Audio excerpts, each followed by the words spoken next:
I am joined by Robert Griffin III, James White, Field Yates, Mina Kimes. All right, so first play we're going to look at 2nd and 2, one of the Patriots' first offensive plays.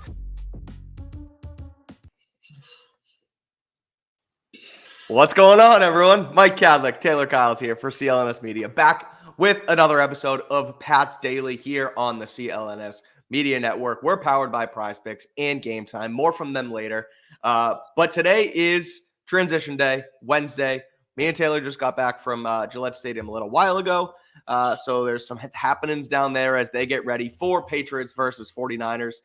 So what we're going to start to do, what we want to do on these transition Wednesdays is have you guys run the show a little bit. We'll answer some of your questions. So we have a Patriots versus 49ers mailbag coming up towards the back half of this episode. Some 49ers questions, some just relevant Patriots questions. So we'll get to as many of those as we can. I would also recommend throwing some questions in the chat if you have them, and we will get to as many as possible towards the back end of this show. But first, what we want to do here is clean up and get through some more of our film breakdown stuff that we did yesterday on the channel. We have a couple more stuff, not necessarily Jet-centric, but more so where the Patriots offense is at. And I know everyone's down on the Patriots offense. I know a lot of people are down on the offense, down on where the offensive line is, why Drake Maye isn't in the game, Jacoby Brissett's pressure, all that stuff. But there is some promise, there is some hope with this Alex Van Pelt scheme. So Taylor did some breakdowns on it with 3 different packages and how they're using players in a positive way. So we're going to start with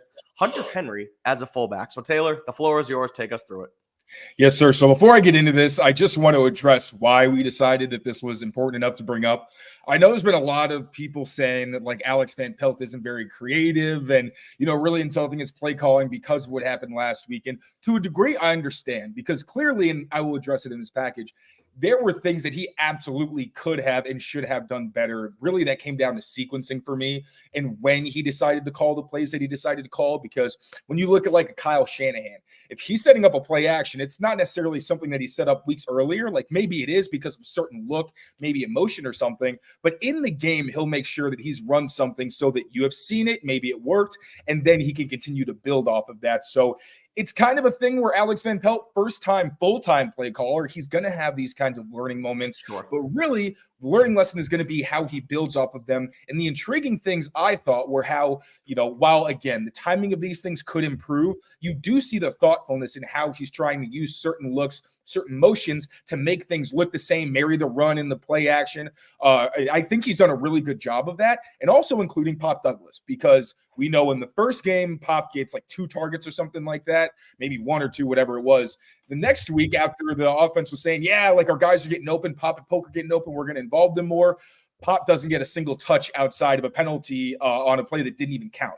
So the third week, we finally did see him get involved, and there were a lot of things that I liked. I'm not going to dive into all of them, but I'm going to basically show how Alex Van Pelt used formations and motions to make things look a little bit the same, and how at points it actually did benefit Demario Douglas. Now, first of all, like you said, I'm going to start off with this Hunter Henry fullback package.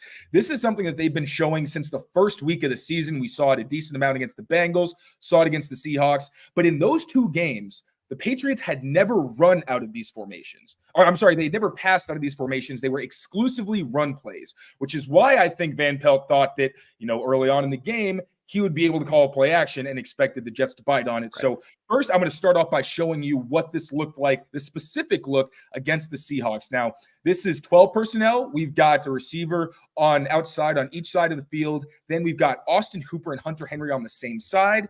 You are going to see that Hunter Henry is going to shift into the backfield as a fullback. So get your hands on your knees there, buddy. All right. And then the play that they're going to run is wide zone, but they're going to have Hunter Henry go opposite the flow of the rest of the run, make it really look more like a bit of a sift block, but he's actually going to climb up to the second level. This is the play that he used against the Seahawks to try to set up the naked bootleg against the Jets on their first play. So let's just see how this works. As you can see, Hunter Henry goes opposite the run action. Ramondre is able to get outside the tackle. Unfortunately, this was called a hold on Vidarian Lowe. Now, the next week against the Jets, this is the exact same formation almost. Only difference is Jalen Polk is closer to the formation, but it's a tight look, 12 personnel, 3-by-1 right now, and it's going to shift into a 2-by-1 because you get Hunter Henry in the backfield. Now, Jacoby Brissett sees the look and actually checks to this play. So Alex Van Pelt didn't go out and say, we are going to call play action on the first play. I think this was originally supposed to be a run. It's impossible to know those. Sometimes there's 2 pass options. Sometimes it's different run options. You can't be sure. But based on what we'd seen, I think this might have originally been a run. But he sees this look, he checks to a pass, and it's going to end up being a naked bootleg where you're going to get Hunter Henry, and they called it the slide, right? So this is him on a slide route going opposite the formation and the flow of the action. You're going to get Jalen Polk on this over route, KJ Osborne basically just running a clear on this corner, and then Ramondre Stevenson is going to try to help sell the outside zone fake, with Austin Hooper just basically coming out as a backup flat option if the defense covers everything up well. But the issue here is that Will McDonald is on the end of the line of scrimmage. One, this is a tough technique. This is considered a wide 9, a very wide angle where, yeah, he could bite down and try to defend this run action and make sure that nobody can cut back. But I think the Jets' plan was that we're going to try to stop the pass on the way to stopping the run. So as you see, he's not going to respect this at all because they haven't run play action on him yet. Now, I know people were saying, why didn't Hunter Henry chip him? I don't really think he's supposed to, 1. And 2, it's going to be tough to get there. Will McDonald takes, he doesn't really have a choice. Like, if he tries to get any of Will McDonald here, it's going to ruin the play. And you're basically just hoping that what Jacoby does happens, and he can just barely get it off. Unfortunately, the Jets' pursuit is very good, and Hunter Henry couldn't go anywhere with it. Now, they ran this look in different plays out of this. Again, same look. They condensed 12 personnel, 3-by-1 with Jalen Polk, or I think it's actually Tyquan Thornton this time, as the outside receiver, one of those 2 guys. Hunter Henry motions into the backfield once again, but this time they're going to not run a naked bootleg. They're actually going to run a straight drop back off of downhill run action.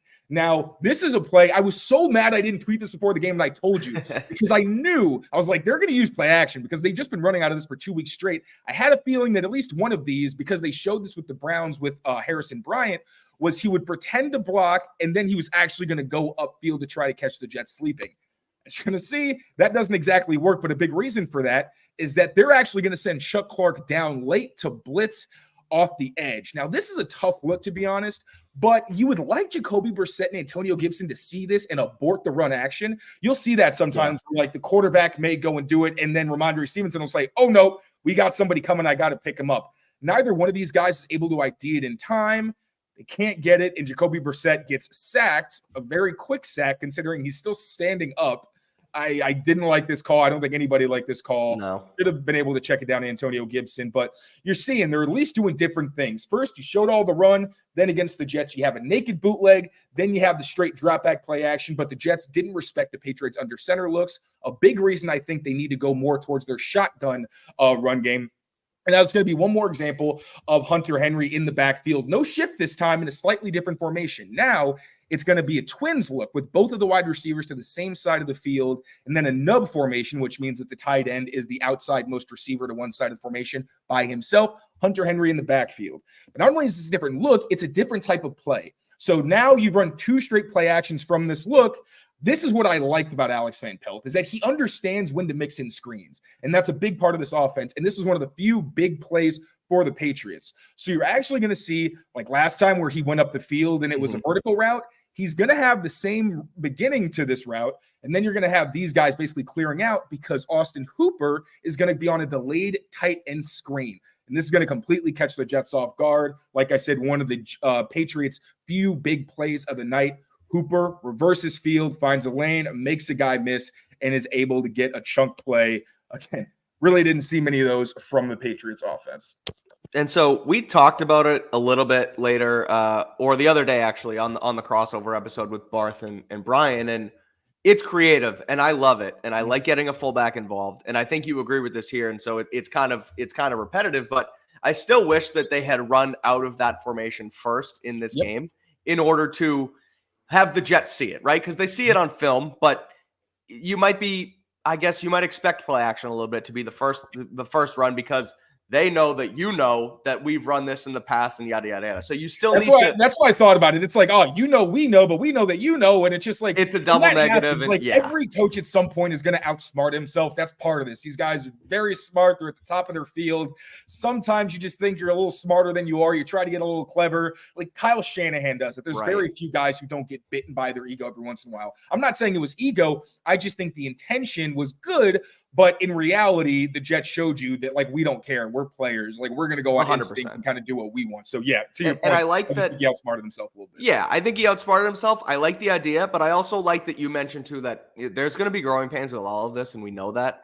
Alex Van Pelt hasn't had the reins of an offense to really call plays in a very long time, and so these are growing pains that he's going to have to go through, too, and work through, and he doesn't have anyone above him to say, no, we shouldn't do this, and here's why. He is the head coach of the offense. Gerard Mayo is not going to – I mean, he may be able to give some input from a defensive perspective, but long story short, it's stuff they'll improve on. They're expanding the offense. They're using a fullback a little bit. I think we like that in general. Also, to be fair, I was watching the 49ers-Browns tape from last year, and you want to say, like, oh, AVP doesn't have oversight. Well, the same thing happened. They ran a naked bootleg, and the quarterback got smoked because Nick Bosa, I don't think it was Nick Bosa, it was somebody else, just went right for the quarterback, and they were like, I don't really care. I'm going to use my instincts, and I'm going to attack. So, just so we understand, and it happened even in the preseason. Like, this happens sometimes where quarterbacks need to throw at awkward angles because some of these edge defenders just aren't going to respect the cutback. They're going to try to go after the quarterback. Right. All right, what do you got for us from a KJ Osborne lens here, Taylor? Yeah, so these are going to be a little bit quicker. This is what I call KJ Osborne's sniffer package. So a sniffer, as you're going to see after he motions, basically is just when a skill player is between, like really close to the line of scrimmage, between a couple of players, basically just allows you to insert and block at the second level with better leverage. Because typically you'll see KJ Osborne, but he'll be like right here and then try to block inside for some of these gap concepts. But that can be tough because if this guy fires downhill and you're coming at him this way, that's going to be a tough pickup for you. And we see all the time that doesn't work. So he's going to get into this formation, and the Patriots are going to run an RPO power play. So here you got Demario Douglas on a little bubble screen. Then you're going to have Michael Jordan pulling with KJ Osborne taking this guy. Michael Jordan's going to get to the second level to take on this defender. Ramondre Stevenson follows his lead blocker, then sees a bit of a cutback for, solid gain in the red zone. Now, against the Jets, we saw the same formation where you have the 3-by-1 initially, and then KJ Osborne shifting to that sniffer spot between the tackle and the tight end. But this time, they're actually going to run a cross dagger. So you have Demario Douglas on the over, you got the dagger route behind him, and then KJ Osborne's going to look like he's blocking up to the second level, but he's actually going to leak out as a check down option. This was Demario Douglas's best play of the game. AVP said he was going to start scheming opportunities for him, and this was one of the best examples in terms of an explosive play. Demario Douglas makes Michael Carter look bad, a lot of separation. One of the other few chunk plays. And again, this is big because the Patriots weren't getting a whole lot of explosives, but where were they getting them? Off of that run action on looks that they had used previously. And I got one more to show you, but again, this continues that theme that I'm talking about. I understand that Alex Van Pelt needs to do a better job of knowing when to call these plays. That could absolutely improve, but the run action is working. Once the synchronicity comes in, once he understands how to use these guys and the timing, I think it's really going to open up, and you're going to see the benefit of this West Coast offense, where the whole point is that you force them to respect the run, and then you make it look the same for those chunk plays on design targets. Yeah, for sure. All right, you mentioned Pop Douglas design targets. So where are you taking us now with Pop? Yes, sir. So this was a really fun one. This is one where they really haven't missed except for one play that should have been a touchdown, but was still successful. So they introduced a package against the Seahawks where Demario Douglas, in this look where it was like a 3-by-1 with Demario Douglas as the off guy in the stack to that strong side, would shift into the backfield on orbit motion, which basically gets you into the backfield. And sometimes, you look like a running back. Sometimes you just do it to set up like bubble screens and things like that. So on this instance, we're going to see Demario Douglas go in that orbit motion, but it's actually going to be setting up a delayed tight end screen where Jalen Polk is going to make it look like he's running a vertical. KJ Osborne is going to make it look like he's running an over, which is a familiar concept they use. But like I mentioned with the other one, they're going to add another layer to it by actually having Hunter Henry as the screen recipient, and they help sell it because they're going to pretend that they're running a gap concept with Layden Robinson pulling. That's going to be a continued theme on all of these, where the motion and the pulling guard are going to the same direction as a form of misdirection. And we're going to see how it works here. So Demario Douglas, backfield, same direction as Layden Robinson. Oh, look, the defense is all flowing this way, but look where they're not, where Hunter Henry's at. Guys got plenty of space to work with. Very good blocks. Another chunk play. If you look at the Patriots offense on a down-to-down basis, this looks insane. Like these kinds of plays where they're able to rumble and actually get positive yardage. All right, so this is another example of the package from later on in the same game. Same look, same type of shit from Demario Douglas, but this time they're actually going to run what looks like a play-action concept, and it's not a screen where he's just going to delay and then come off the ball. This is going to be leak. Where the entire defense, once again, is flowing to one direction because you've got the pulling guard, the orbit motion, and all of the play action flowing to this side. Hunter Henry is going to take a couple beats, pretend like he's blocking, then slide underneath the defense for a big play. Now, the downside to this, as you're going to see, is that whether Hunter Henry doesn't block long enough or Layden Robinson takes too long to get out there, or a combination of both, the play is blown up a little bit because of the edge pressure. But you can also see there's nobody on this side of the field to pick up Hunter Henry if he's hit in stride, or if Jacoby Brissett can just get the play off the way it's designed. Look at this still. Yeah, really, it's a touchdown. It's walking. It's really upsetting. This should have been an easy touchdown that they scored. Instead, it's off platform. Hunter Henry has to hit the aggressive catch button in space, and it turns into a first down, but it should have been a touchdown. Now, we saw a different look and type of orbit motion against the Jets, but it was also because they were setting up different things. So here you're going to see Demario Douglas go in motion opposite the formation. But what they're going to do is actually run a gap concept. I believe this is a long trap with Layden Robinson taking on this edge defender. Gap concept away from the orbit motion. It's not going to go for a great gain, but at least you understand the look they're thinking run because you've actually used a run. This was it's like 4-yard gain. Not great, but honestly, it was good by Ramondre just to get through the line of scrimmage because he had to get some fancy footwork in there. Now, that play was to set up another run, the Patriots' first successful run of the game. This one with Demario Douglas shifting into the backfield and actually staying there instead of continuing to go on that motion. Now he's the running back, and he's going to get the ball on a pitch with, I believe, Caden Wallace pulling. Then you're going to get a crack block here from Jalen Polk with them pretending that they're running with Antonio Gibson. Plenty of space for Pop to work with. Makes a man miss. Gets a 9-yard gain. So I say all this to say, you're seeing all these different types of motions, formations. Alex Van Pelt's whole philosophy is to make the pass and run game look the same, mix in screens, keep the defense honest. We've seen there were several big play opportunities that they had, but because of the timing and then also Van Pelt, the biggest issue I had with his script was calling a bootleg twice when you knew that they weren't going to respect it. And I wish that there had been some type of way they could have picked up the safety blitz a little better to give themselves a chance. But, that's my spiel. I understand the frustration with Alex Van Pelt, and this is week 4. He's got to prove that he is able to adjust week to week and improve the way that he's been saying the offense will and the players will. We'll see what happens, but this is why schematically I do like the things I'm seeing from him, the thoughtfulness, the creativity.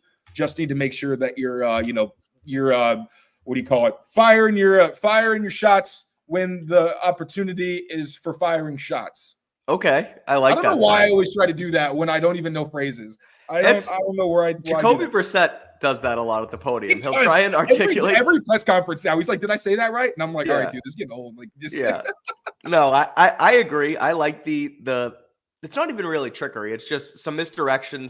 I like how you want to make the run and the pass look the exact same because that's really going to throw the defense off. And I think there is glimpses of things and schemes and play calls that can succeed with a short up offensive line, with a maybe more athletic quarterback who can make a little bit better throws and, kind of do some different stuff, which we have Drake Maye in the wings here. And so like, I look at that leak play specifically, right? Where you can't get cute if it can't be blocked up perfectly. And whether it was Henry's fault, whether it was Layden Robinson's fault, it was somebody's fault that Brissett couldn't get the throw off, where you had a walk-in touchdown, but you couldn't block it up right. And that kind of stinks. And so, like guys, there is bits and pieces.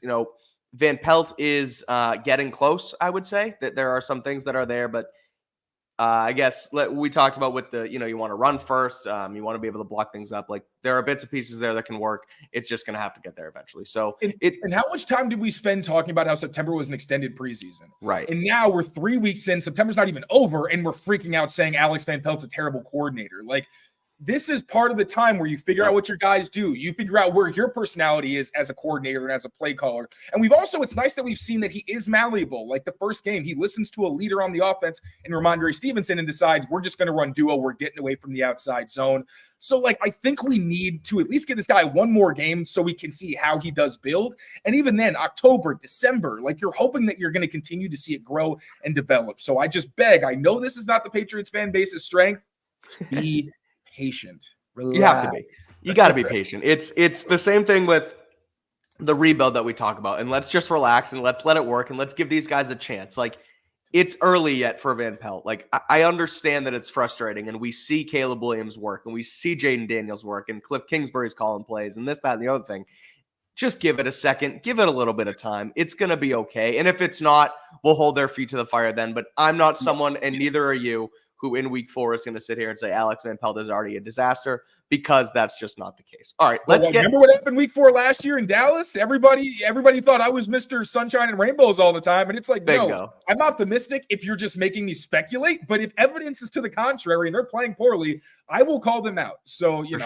I'm just saying, if they don't do well and Alex Van Pelt continues to get these play actions blown up because they don't respect the run, trust me, we will address it. Absolutely. All right, let's get to our mailbag. But before we do, quick word from our friends over at Prize Picks. Prize Picks is America's #1 daily fantasy sports app with over 5 million active members. It's the easiest and most exciting way to play daily fantasy sports. Unlike other apps on Prize Picks, it's just you against the numbers, and all you got to do is pick more or less on 2 to 6 player stat projections, and you will watch the winnings roll in. For one more weekend, 1 Caleb Williams passing yard gets you a win on Prize Picks. That's right. Only 1 yard gets you an automatic win for your lineup. So make sure to put that in to every lineup to watch those winnings roll in. Myself and Taylor hit our Pat's Daily Picks last week. We're going to try and do the same thing this week. So we'll have our picks coming shortly. Not in this episode, but down the line here. So make sure you follow along and we'll see if we can make it happen.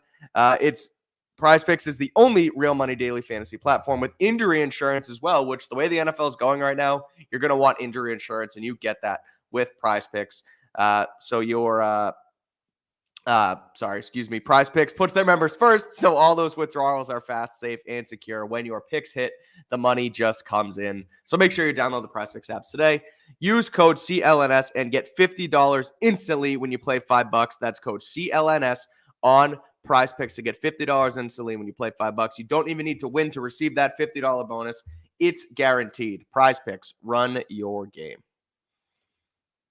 All right, that's Prize Picks. Now let's get to the mailbag, Taylor. Here we go. Because people brought in, you sent in your questions on Twitter, so we're going to get to as many as possible. If you have questions as well as we go through, make sure you put some stuff in the chat.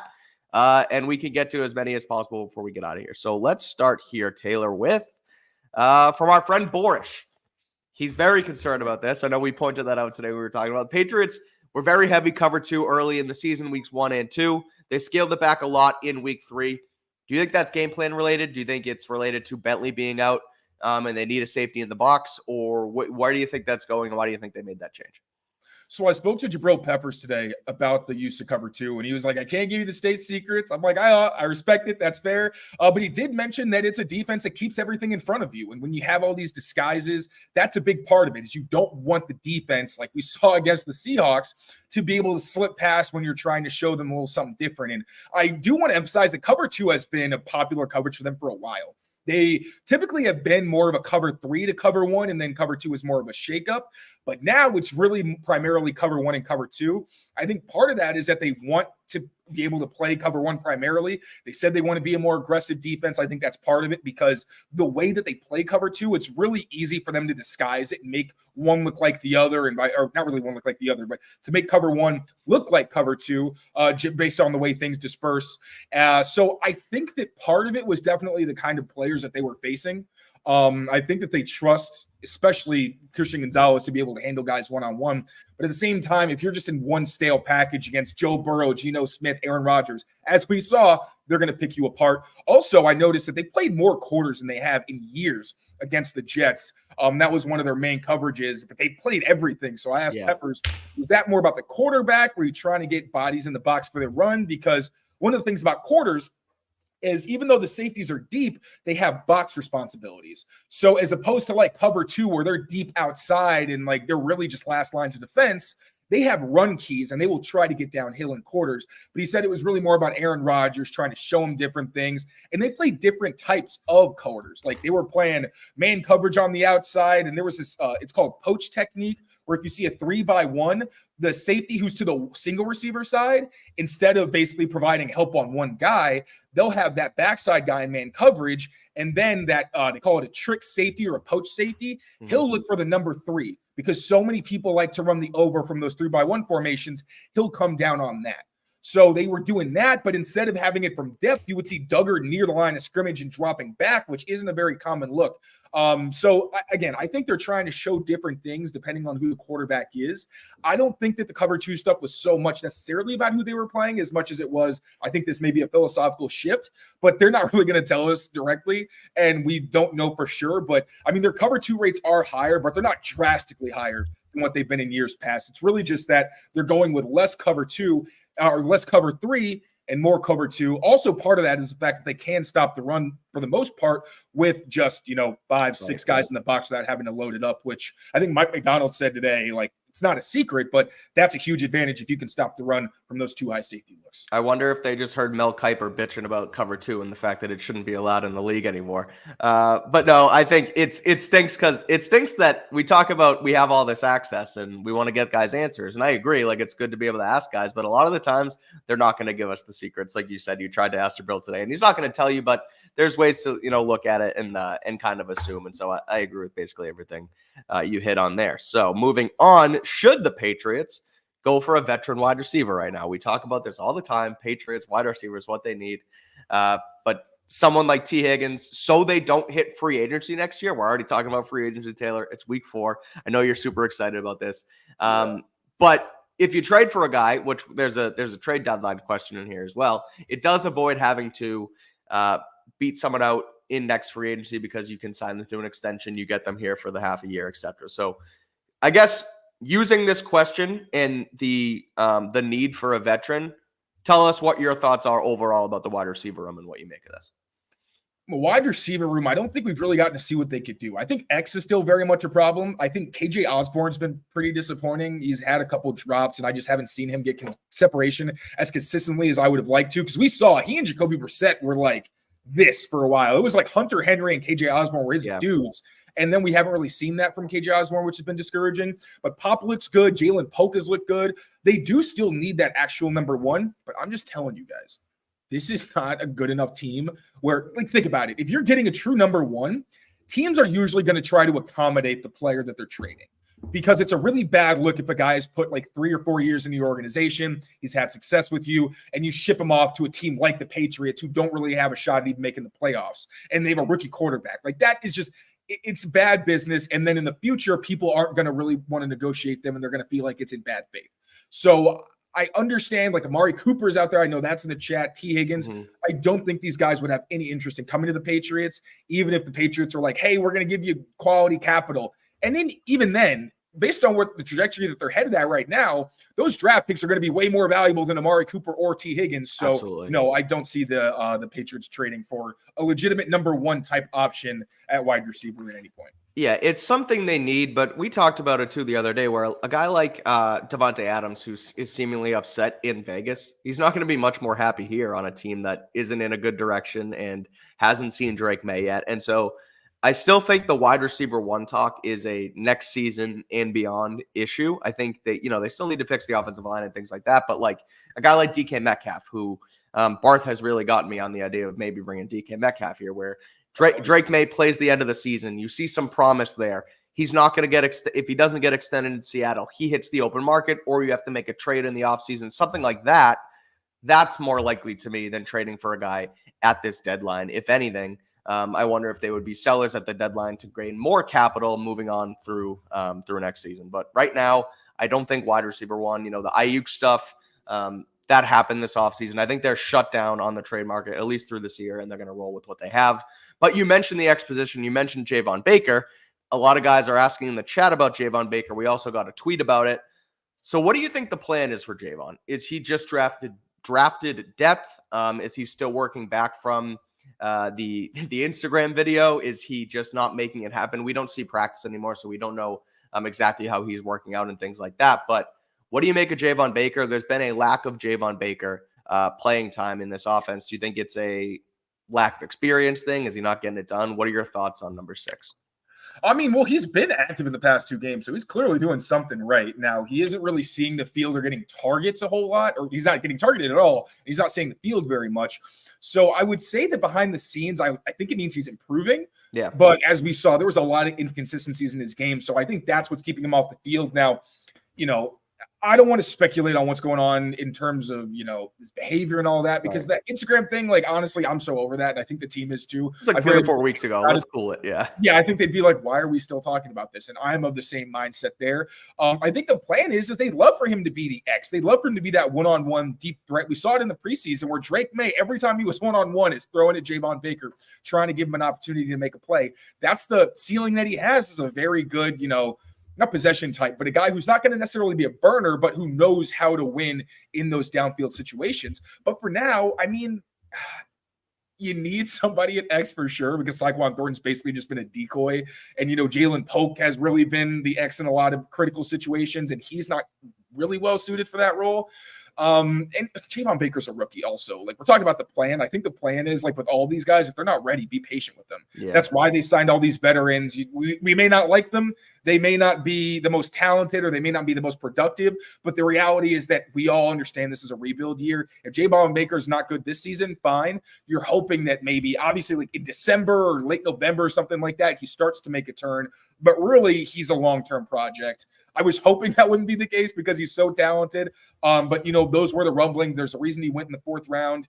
And, I think we just have to be patient with him as well and just see how things play out. But if next year we're having the same conversation and it's like Javon Baker's not getting involved, his hands and all that stuff, still don't want to get too crazy because some guys don't break out till year 3 and all that. But, that would be much more concerning than him struggling as a rookie at a hard spot.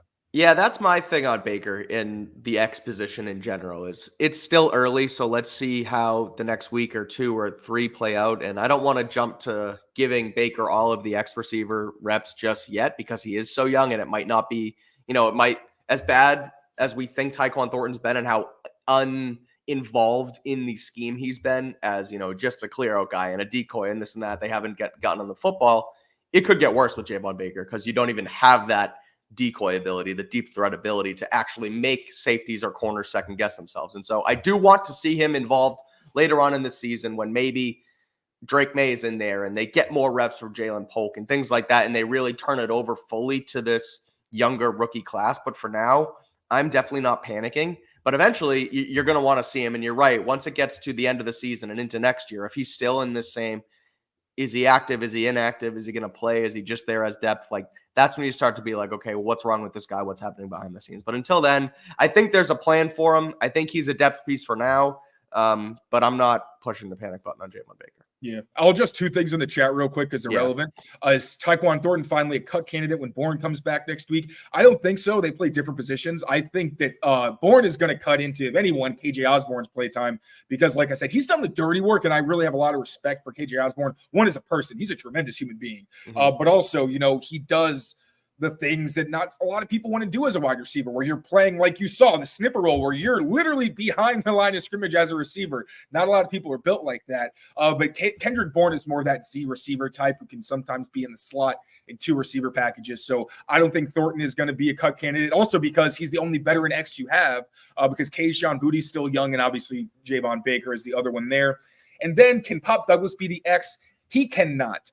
They have used him outside at times, and he honestly is because he's so shifty, he does work pretty well outside as long as guys don't get their hands on him, but he just doesn't have the size to line up there consistently. So no, if anything, he'll be the outside most receiver in some 3-by-1 looks where that 3 receiver side he's out there, but I wouldn't expect to see him as a solo kind of guy very often. Yeah, they started their season, I believe they kept 6 wide receivers, if I have that correct. And then, because they kept Jalen Reagor originally. So they had 6. They knocked it down to 5. They currently sit with 5. I just did the quick math here with Polk, Osborne, Douglas, Baker, and Booty.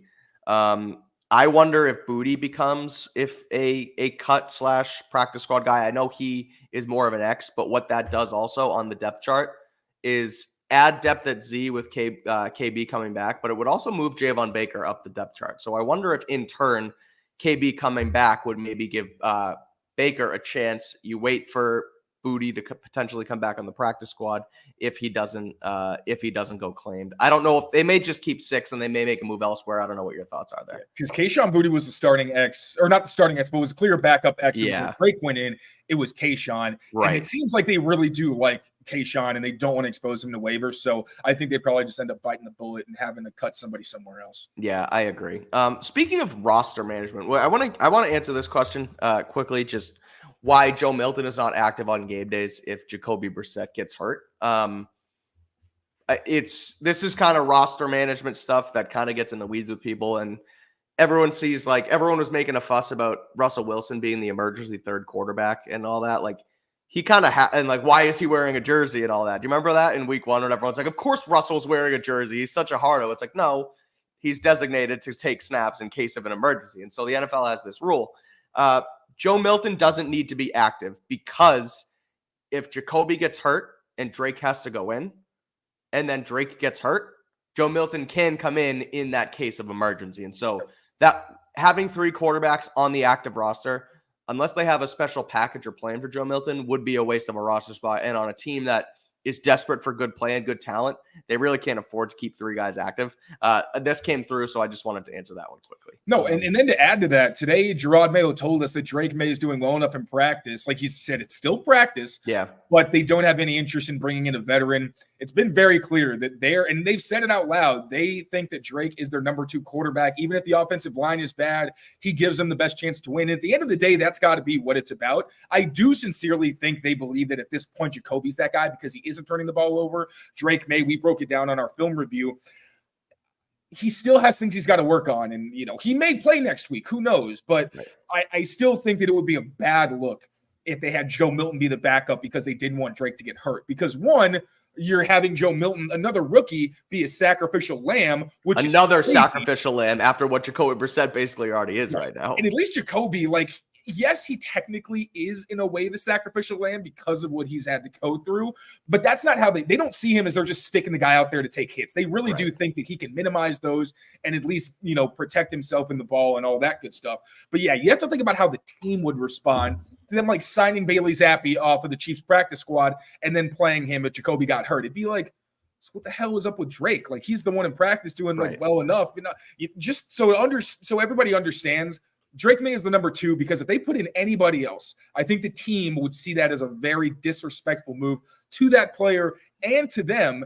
And, you have to, especially as a new regime, make sure that you maintain that morale. I think they did a great job of that, but putting in, a literal sacrificial lamb would not go over well. Totally. I'm with you there. All right, we're going to get to the rest of your question, but first, a quick word from our friends over at Game Time. Taylor, right now, Levi's Stadium at San Francisco 49ers, Patriots versus Niners. Little as $115 right now on the Game Time app. Not too bad if you're making the trip out there. If you didn't buy your tickets yet, wait a little bit more, but use Game Time because you might be able to get an even lower price as kickoff approaches. Game Time is the best ticketing app out there. We use it all the time for our own game time, our own game viewings, our concert viewings, etc. And they have a new feature now called Game Time Picks that makes it easier to get tickets to your favorite teams and watch them play live. It filters out all the fluff and shows you only the incredible deals and great seats, so you don't have to waste time searching through those thousands of tickets. They have super deals, they have awesome deals, they have great deals. And again, the app is super easy to use. You literally just go in, you search Patriots. I'm doing it right now while we're on here, Taylor, Dolphins at Patriots for the following week. Could be Drake May's first start. Could have Tom Brady on the call. As little as $123 right now. And when you're in the app, you can click and look at your seat view and see what the game will look like right from your seat. So head over to Game Time today. Take the guesswork out of buying tickets with Game Time. Download the Game Time app, create an account, and use code CLNS for $20 off your first purchase. Terms apply. Again, create an account and redeem code CLNS for $20 off. Download Game Time today. What time is it? Game time. Let's go. See, I knew I could trust you there, Taylor. I appreciate it. That's Game Time. So again, go check those out. It helps us out. It helps us keep the show running. So if you're going to get tickets and want to check out a Patriots game, make sure you do it through Game Time and use our code CLNS. All right. Back to the O-line. Cole Strange comes back, hypothetically. I don't know when. I don't know at some point. I asked Taylor this question when we got it earlier. He wasn't too thrilled about it. But do you think Cole Strange could be the missing piece to this bad O-line right now?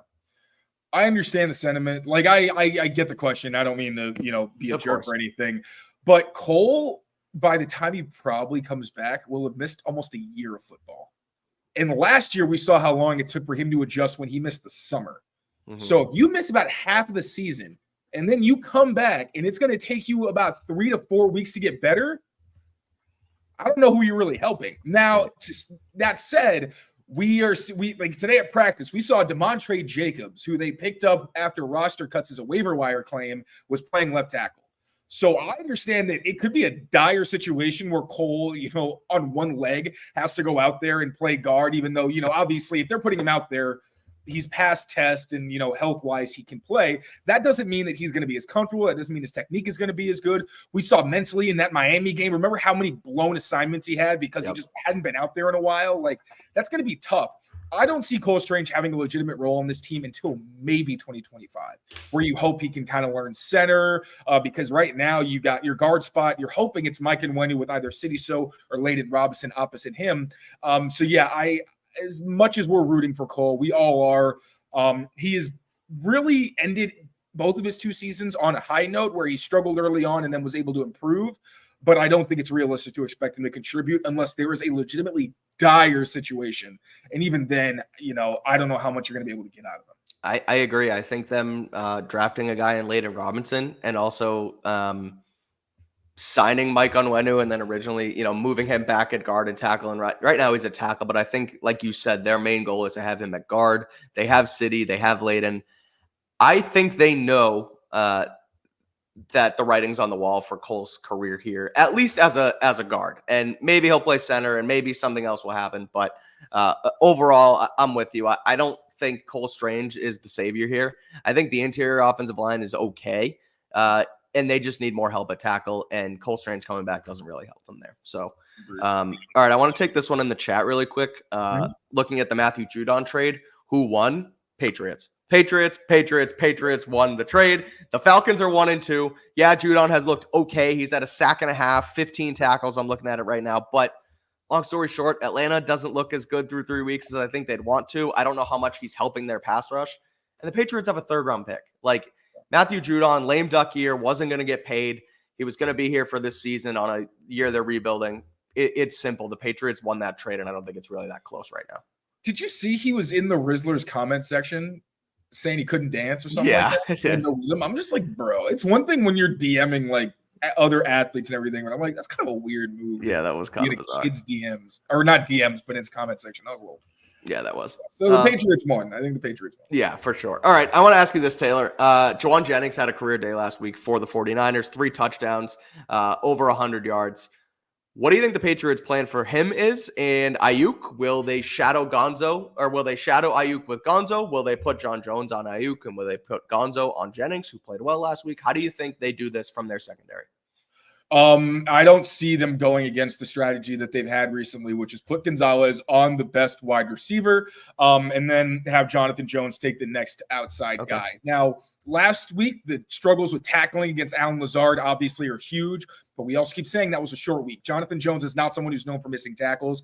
I feel like the Packers game in 2022 was the biggest kind of glaring issue where you saw like how them being undersized hurt them. We're like Jack Jones, Marcus Jones, and John Jones were just getting bullied at times. Now, there might be times, especially with Jennings being such a physical player, where he's able to kind of have John Jones kind of ride on his back and be able to get more yards after the catch.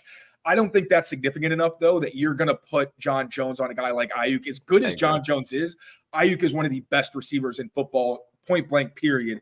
My buddy at Next Gen Stats even mentioned that Ayuk has only once in his career had someone shadow him on 70 or more % of his routes.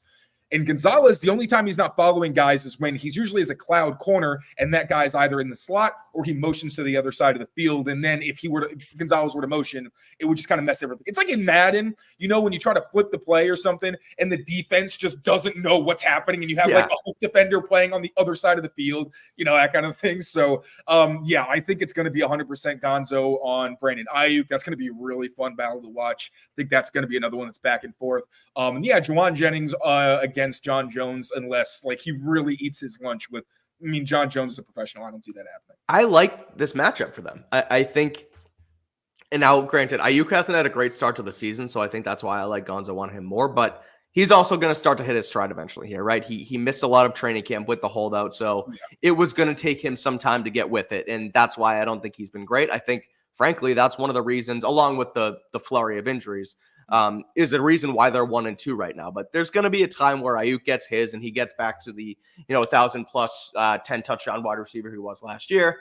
But I love the matchup with Gonzo. I think that's going to be extremely fun. And as good as Juwan Jennings was last week in that game against LA, Jonathan Jones, I like how you mentioned that. That's a professional. That's a guy who can take on a Juwan Jennings who had a good week last week, but has really been a pedestrian veteran bounce around guy. Now he's come on strong for the 49ers the last couple of years, but I think he can take him. And I think that's the way they ultimately do this. A couple more before we get out of here, Taylor. Our friend Andrew De Silva asked us this on Twitter today, and I wanted to get your thoughts on it because I forget what side of the aisle you were on, but I know you were very strong on whether Mapu was a linebacker or whether he was a safety at one point in time. And Mayo mentioned him as a potential fill-in help in the linebacker room, someone who can come back down there once he gets healthy with Bentley being out. So where were you on that? Do you think he can continue playing linebacker safety? I want to use this question to flesh out your thoughts on the linebacker room, safety room, and where Marte Mapu can eventually come in. Yeah, so my biggest thing was I thought that I didn't like the idea that Mapu was one thing. That was what irritated me. Okay. Because they didn't use him as one thing. They used him as a deep safety. They used him as a box safety. They used him as a linebacker where it looked like a big nickel, but really he was just playing linebacker, and they used him as a big slot or as a big nickel corner. So that was the part that I didn't like. And then everyone's saying he's strictly a linebacker. Like, I know at the Senior Bowl, he had some really good plays where he put his shoulder into guys and made plays coming downhill, and he can maybe be effective in that role. But we saw last year, and obviously players get better, and I'll eat crow for sure if I'm wrong on this, but Marte Mapu is not built right now to be that type of like Kyle Duggar or even Jabril Peppers type in the box. Like, sure. I just don't think he's that kind of player. So on rundowns, I do not want to see Marte Mapu a linebacker. I think that's where you have Jelani Tavai, Raekwon McMillan, Sione Takitaki whenever he comes back. And then on passing downs, that's where I do like Marte Mapu as a linebacker. Because we've seen that they have their big dime package where it's 3, sometimes even 4 safeties, where usually you'll have 2 safeties on the back end, the strong and the free, and then one of the linebackers. Usually it's Juwan Bentley. Now it's going to be Jelani Tavai, and that guy next to him is Marte Mapu. Marte Mapu got that. He ripped the ball away on that interception last year from the linebacker spot. Almost did it. I don't think it was at linebacker. He might have been at safety. But he had a similar play against the Cowboys in the red zone where he was just reading the tight end to see what happens. So with his playmaking ability, you definitely want to see him close to the line of scrimmage. I just think it needs to be in those passing situations where his range can show his coverage ability, being able to go one-on-one against tight ends. And then also with Jalen Hawkins, like he was a third safety even when Marte Mapu was healthy. And when Mapu was healthy, he really was more just the dime linebacker. So I foresee that being his main role. I don't think you're going to see him as like, okay, now Jelani Tavai is in the Bentley role, and now you're going to see Marte Mapu in the Tavai role. I don't think that's how it's going to shake out. Yeah, I'm with you. But let's end today's mailbag episode, Taylor. Also, real quick, because I see the comment section and it's relevant. Go. Devin White is not good. Devin White is not good. The best thing he has been at, the thing he's been best at in his career is blitzing. But, like, if that's all you can do, it's very hard to keep you on the field because it's like, all right, we know what you're doing. You're not really going to scare us. So, yeah, Devin White, there's a reason he's not playing. Like, Zach Bond or whatever. Zach Bond, playing over him. Yeah, so I understand because it's a name and not everyone's watching tape. Like, I'm not going to pretend like I've been watching Devin White film, but I do know that for years I've had the same opinion on him and I've had no reason to change it. It's like the reason why a lot of like everyone wants us to go get all these tackles that are out there in free agency. Donovan It's like there's reasons why they're free agents. And Devin White, there is a reason why he, not a free agent, but is a trade target, why someone who's been a healthy scratch for a few weeks now out there. So, all right, let's end it with this, Taylor. Our favorite question ever right now. Why shouldn't the Patriots start Drake Maye this week? They're bad at home, so you shouldn't do it against Miami, and the 49ers are banged up. What say you? No. Like, I at least...